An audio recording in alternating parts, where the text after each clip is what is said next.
La saison 3 de la très populaire tueuse de démons se concentrera sur l'arc du village des épéistes. Et tout comme les arcs précédents, elle sera certainement une aventure passionnante. Après avoir ébrigé son épée de combat pendant la quartier de divertissement, Tanjiro doit maintenant se rendre au village des épéistes afin de la réparer. Bien sûr, le voyage n'est pas facile. Les tueurs de démons sont forts et leur force est en grande partie attribuée à leurs épées. Si les démons éliminent la racine de leur force, dans ce cas, les forgerons qui sont responsables de la fabrication et de l'affûtage des épées, il leur sera plus facile d'éliminer les tueurs de démons.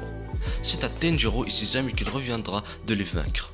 Voici ce que vous pouvez attendre de l'arc passionnant du village des épéistes.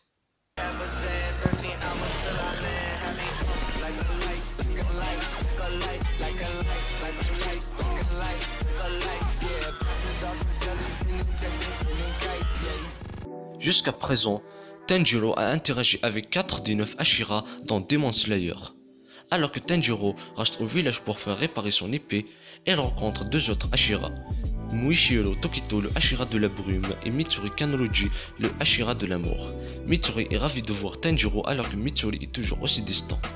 Dans l'arc, plus d'informations seront divulguées sur les 2 Hashira.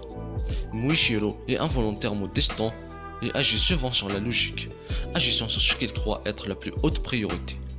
Mais il n'a pas toujours été comme ça. Lorsqu'il est devenu un Hashira, Muishiro avait perdu ses souvenirs, laissant derrière lui un passé douloureux qui reviendra bientôt.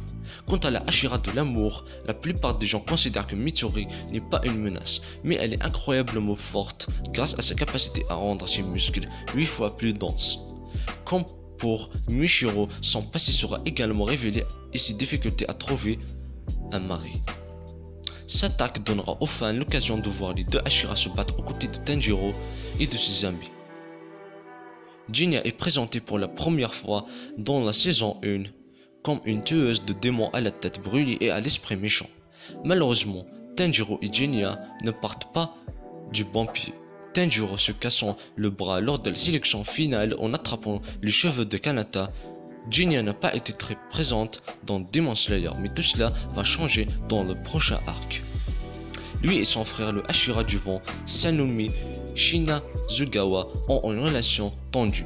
En fait, Sanumi semble vraiment détester son frère, mais il n'en a pas toujours été ainsi. Cet arc révélera ce qui s'est passé dans leur passé ainsi que la raison pour laquelle Genya ne peut pas être un Hashira.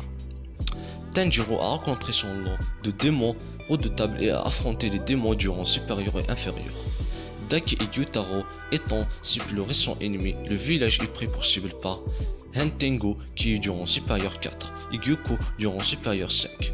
Comme ces 2 démons sont d'un rang supérieur à celui de Daki et Gyutaro, il sera difficile de les vaincre tous les 2, même avec l'amour et la brume Hashira.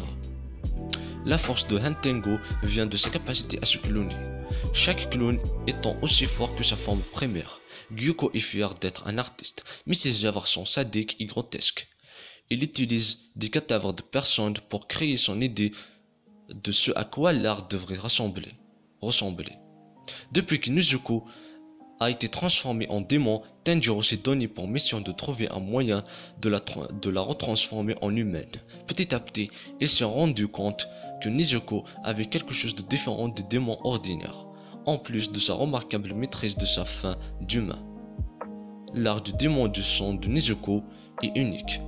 Elle a utilisé le sang explosif pour renforcer l'épée de Tanjiro et l'aider à vaincre Rui. Et elle a été capable de guérir Tengen lorsqu'il a été gravement blessé. Mais ce n'est pas tout, Nezuko a une autre capacité qui expliquera pourquoi exactement Muzan a choisi de la transformer en démon plutôt que de la tuer. Cependant, la découverte de ce pouvoir va la mettre encore plus en danger qu'avant. J'espère que cette vidéo vous a plu. Si c'est le cas, n'oubliez pas de vous abonner à la chaîne et d'activer la cloche de notification. C'est gratuit et ça prend 2 secondes. Et à bientôt pour une nouvelle vidéo.